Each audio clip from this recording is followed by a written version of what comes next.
नमस्कार दर्शकों, city news channel के दैनिक राशिफल कार्यक्रम में मैं प्रकाश वाघ आप सभी दर्शकों का फिर से स्वागत करता हूं।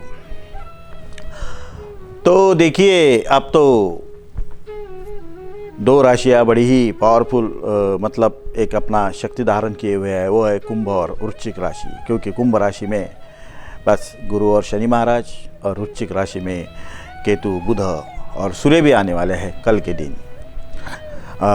तो दोनों राशियों का तो बड़ा अभी प्रभाव प्रकृति में बढ़ेगा। इन दोनों राशियों के लोगों के लिए जो निर्धारित किया हुआ है प्रकृति ने, वो हमें देखने को ही मिलेगा। तो चलो ध्यान देते हैं आज की इस राशि पर कि आज है दिनांक 3 दिसंबर 2020, कार्तिक कृष्ण तृतीया, गुरुवार है आज। आद्रा नक्षत्र, मिथुन राशि और संकष्ट चतुर्थी भी आज। संकष्टी चतुर्थी चंद्रकला की तिथि, बहुत ही सोचने में मजबूर करने वाली तिथि। हमें गहन ज्ञान, विज्ञान, तत्वज्ञान में एक उलझनों में रखने वाली तिथि होती है। जिसने चतुर्थी को समझ लिया उसने जीवन को बहुत कुछ समझ लिया। क्योंकि हमारी खुद को फ्रेश, रिफ्रेश और चार्ज करने की जो प्रकृति की इच्छा होती है, वो चतुर्थी को ही प्रदान की जाती है। फिर एकादशी और चतुर्दशी का अलग विज्ञान होता ही होता है। तो आज के इस आद्रा नक्षत्र मिथुन राशि का देखा जाए तो यह बहुत ही स्खलित नक्षत्र है, स्लीपी, सॉफ्ट। और इस पे कौन किधर घिसक जाएगा, कौन किधर डुलक जाएगा, वक्त पे कौन किधर बदल जाएगा, इसकी कोई संभावना नहीं है। क्योंकि अभी हाल ही में जो चुनाव चल रहे हैं शिक्षक मतदार संघ के, और उसका निकाल अगर आज के तारीख जैसे आद्रा नक्षत्र पे आता है तो सबकी भविष्यवाणियाँ गलत साबित हो सकती है, अंदाज भी गलत साबित हो सकते हैं। क्योंकि आद्रा नक्षत्र बहुत ही सॉफ्ट, स्लीपी और अनिश्चित फल देने वाला है। तो जिन जिन बालकों ने आज इस पर जन्म लिया होगा उनको इंडिसीजन का बड़ा प्रॉब्लम रहेगा।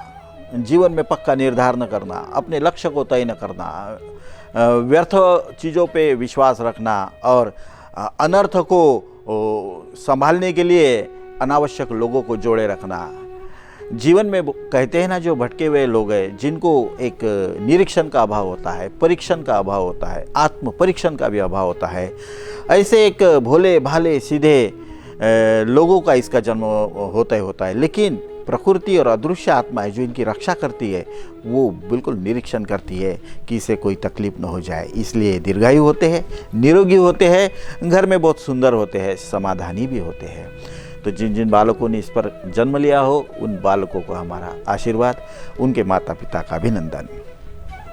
और जिनका भी आज जन्मदिन हो उनको भी अपने जन्मदिन की बहुत सारी शुभकामनाएं भी। आज के इस नक्षत्र पर अगर कुछ करना चाहो आज, तो सबसे पहले एक गिरे हुए को आधार देना, एक कमज़ोर को दृष्टि देना, या किसी मतलब जिसे ज़रूरत है उसको संभलने के लिए कोई प्रभावी प्रार्थना करना, इस तरह के अगर कार्यक्रम आज के दिन किए जाते हैं तो व्यक्ति अपने लिए एक विशेष आनंद की उपलब्धि सहजता से कर सकता है। अब देख लेते हैं कि आज का एक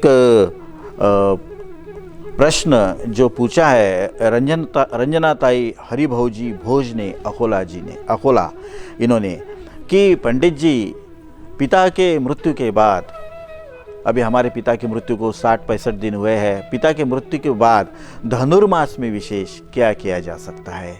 क्योंकि धनुर्मास तो विशेषकर भक्ति के लिए, पूजा के लिए थोड़ा सा एक बाजू में रखने को कहा गया, पर्व कहा गया है, जिसमें विष्णु की उपासना करने को कहा गया है। कई लोग जाते हैं विष्णुपद के दर्शन को, गया जी जाते हैं। कुछ लोग एक महात्मा, दीर्घायुषी महात्मा, इनको अपने पिता की कहानी सुनाने हिमालय में भी जाते हैं या कोई आखाड़े में भी जाते हैं। तो रंजना ताई, हम आपसे बताते हैं कि अगर आपके घर में आपके कि कोई एक स्वर्गवासी हुआ है और बहुत ही सज्जन सदाचारी व्यक्ति थे, कुटुंब वत्सल व्यक्ति थे, दानशूर और उदार व्यक्ति थे, तो उनके लिए एक सहपरिवार का विहार सफ़र होना चाहिए। जिसमें पूरा परिवार ने महात्मा को, एक जो दीर्घायुषी महात्मा है, ऐसे महात्माओं को अपनी पूरी पिता की कहानी उनको सुनाना चाहिए कि उनका जीवन कैसे गया। उनका स्मृति पुष्प भी आपने उनको भेंट देना चाहिए। उनके जो कपड़े हैं, उनका जो सामान है, वो भी अभी ठंड के मौसम में आपने रास्ते से जाते जाते कई ज़रूरतमंदों को आपने दान भी करना चाहिए। इसके बाद अगर आप में क्षमता है तो गया जी में जाके आपने किसी भंते का सत्संग सुनना चाहिए, या विष्णुपद के मंदिर गया जी में जो फाल्गु नदी के किनारे है, वहाँ पे स्नान करा के विष्णुपद का अभिषेक करा के विष्णुपद अपने घर में लाना चाहिए। तो आपके घर में कभी हल्के स्तर की आत्माएं जन्म नहीं लेंगी। बहुएं आएंगी तो ऊंचे कुल की आएंगी, जावई मिलेंगे तो बहुत ही अच्छे कुल के मिलेंगे, कोई गर्भवती रहती है तो बड़े ही पुण्यात्मा आपके घर में जन्म लेंगे। अल्पायुषी योग आपके घर के समाप्त हो जाएंगे। दुख और दुर्भाग्य की परंपरा भी समाप्त हो जाएंगी। मानसिक खच्चीकरण अगर किसी का परिवार में, रिश्तेदार में आपके हो रहा है तो आपके प्रार्थना से ही उसका प्रबल समाधान मिलेगा ही मिलेगा। रंजना जी, आपने हमें प्रश्न पूछा, इसलिए आपका हमारे कार्यक्रम में स्वागत और अभिनंदन। आपको आपके उज्जवल भविष्य की शुभकामनाएं। अब देख लेते हैं कि ये जो आज का इलेक्शन का चुनाव है शिक्षक मतदार संघ का, कि इस पर कैसी सिचुएशन रहेंगी। तो सबसे पहले आज के दिन कुंभ राशि बहुत ही प्रभावशाली रहेंगी। कुंभ राशि के जो भी उम्मीदवार होंगे, सबसे कम शैक्षणिक पात्रता वाले, उनकी जीत के आने की संभावना बहुत ज़्यादा है। दूसरी जो मीन राशि है, ये मीन राशि के लोगों को थोड़ा सा पिछड़ा रहना पड़ेगा, क्योंकि अभी कुंभ से मीन दूसरी आती है और मीन से कुंभ 12वीं आती है, तो अपने पीछे वाले राशि को अनुदान मिलेगा। कुंभ राशि का उम्मीदवार जीत होगी। अगर आज कोई वृश्चिक राशि के उम्मीदवार है तो उनको पारिवारिक क्लेश या कलह की वजह से नुकसान उठाना पड़ेगा।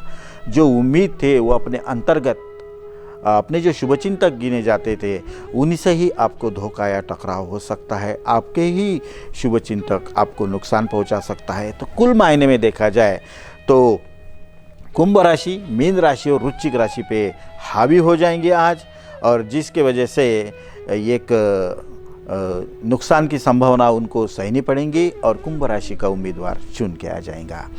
अब देख लेते हैं कि कैसा रहेगा आज का दिन 12 राशियों के लिए। पहले मेष राशि। मेष राशि के लोगों के सारे चुनाव के गणित चूकने वाले हैं। उनका नियोजन और एक संगठन बनाने की थोड़ी कमी रह जाएगी। वृषभ राशि। वृषभ राशि के लोगों को जो फायदा चुनाव की वजह से उठाना था वो उसका हो गया है, वो उसे मिल जाएगा, उसका मनसूबा पूरा हो जाएगा। मिथुन राशि। मिथुन राशि के लोग अगर इसमें कुछ कार्यकर्ता संगठक है, उनसे, नेताओं से ज़्यादा, चुन के आने वाले उम्मीदवार से ज़्यादा फायदा होने वाला है। कर्क राशि। कर्क राशि के लोगों को जो भी उम्मीदवार चुन के आएगा उसको ऑपरेट करने का मौका मिल जाएगा और अपनी जिंदगी बन जाएंगी। बहुत ही खुशी भरे योग है। सिंह राशि। सिंह राशि के लोग अगर इस चुनाव में कोई भी कार्यकर्ता, संगठक या मतदार के रूप में बैठे हुए हैं तो उनको किसी का रोष सहना पड़ेगा, किसी का विरोध सहना पड़ेगा। आपके मत को प्रकट करना धोखे से कम नहीं। कन्या राशि। कन्या राशि के अगर कोई उम्मीदवार है, कार्यकर्ता है, संगठक है, तो उनको अपने नेता के साथ वफादार रहना ही फायदे कारक है। ज़्यादा अक्ल और हिम्मत लगाने से कोई लाभ होने वाला है नहीं। तुला राशि।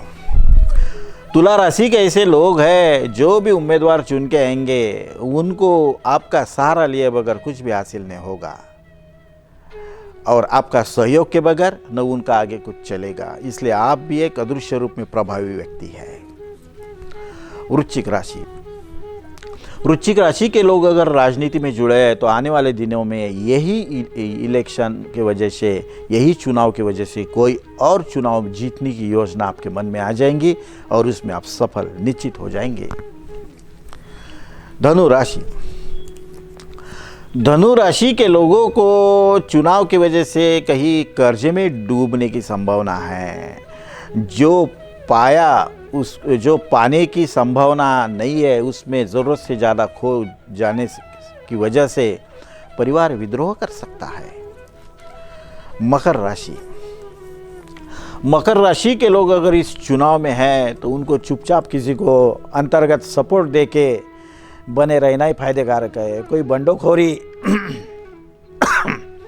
या विरोध बना के काम चलने वाला है ही नहीं।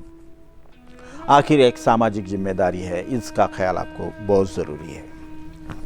कुंभ राशि, कुंभ राशि के लोगों को कहीं इस चुनाव की वजह से अपने घर परिवार पर ध्यान न देने की पीड़ा तकलीफ दे सकती है। हो सकता है पत्नी और बच्चे विद्रोह खड़ा कर दे और आपको एक अपराधी की तरह आपको अनुभव ना आ जाए, तो खुद बदलना ज़रूरी। मीन राशि, मीन राशि के लोगों को इस चुनाव की वजह से खाने पीने का शौक़ पूरी तरह से पूरा होगा। कुछ रकम भी मिल जाएंगी और बहुत सारे काम दाम आपके हो ही जाएंगे। पीछे पीछे रहना, बड़प्पन देना और बड़प्पन लेके चलना आपके लिए बहुत ही हितदायी है। तो दर्शकों, यहाँ पर 12 राशियों का भविष्य कथन समाप्त करते हैं। कल होंगे आपसे फिर मुलाकात इसी वक्त इसी समय। देखते रहिएगा सिटी न्यूज़। हरि ओम तत्सत।